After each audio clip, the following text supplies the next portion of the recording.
ಈ ಬಾಸ್ ದರ್ಶನ್ ಅವರು ಜೈಲ್ಗೆ ಹೋಗಿ 2 ವರ್ಷಗಳು ಕಳೀತಾ ಇದೆ. ಸೊ ಅಲ್ಲಿಯೇ ವಾರ್ಷಿಕೋತ್ಸವ ಎಲ್ಲವನ್ನು ಕೂಡ ಆಚರಣೆ ಮಾಡ್ಕೋತಾ ಇದ್ದಾರೆ. ಹುಟ್ಟುಹಬ್ಬವನ್ನು ಕೂಡ ಒಳಗಡೆ ಆಚರಣೆ ಮಾಡ್ಕೋಬೇಕಾದಂತ ಪರಿಸ್ಥಿತಿ.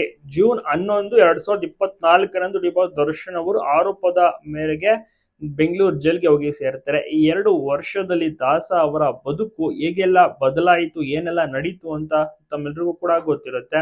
Star hero D boss Darshan ಅವರು ಬರೋಬ್ಬರಿ 2 ವರ್ಷಗಳು ಕಳೆದಿದೆ, ಇನ್ನ ಸಹ ಕೇಸ್ ಕ್ಲೋಸ್ ಆಗೇ ಇಲ್ಲ. ದರ್ಶನ್ ಅವರು ಜೈಲು ವಾಸ ಅನುಭವಿಸ್ತಾ ಇದ್ದಾರೆ. 2 ವರ್ಷಗಳಿಂದ ತುಂಬಾನೇ ನೋವನ್ನು ಅನುಭವಿಸ್ತಾ ಇದ್ದಾರೆ. ಬೇಲ್ ಕೂಡ ರಿಜೆಕ್ಟ್ ಆಯ್ತು.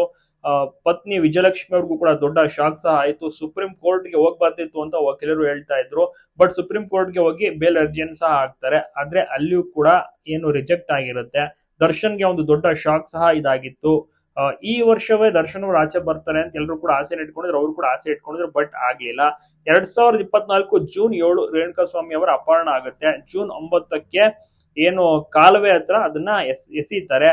ಜೂನ್ 10ಕ್ಕೆ ಕಾಮಾಕ್ಷಿಪಾಳ್ಯ ಪೊಲೀಸರು ಠಾಣೆಗೆ ಏನು ಅವರು ಆರೋಪಿಗಳು ಏನಿರ್ತಾರೆ ಬಂದು ಸರೆಂಡರ್ ಆಗ್ತಾರೆ, ತಪ್ಪೊಪ್ಕೊಳ್ತಾರೆ.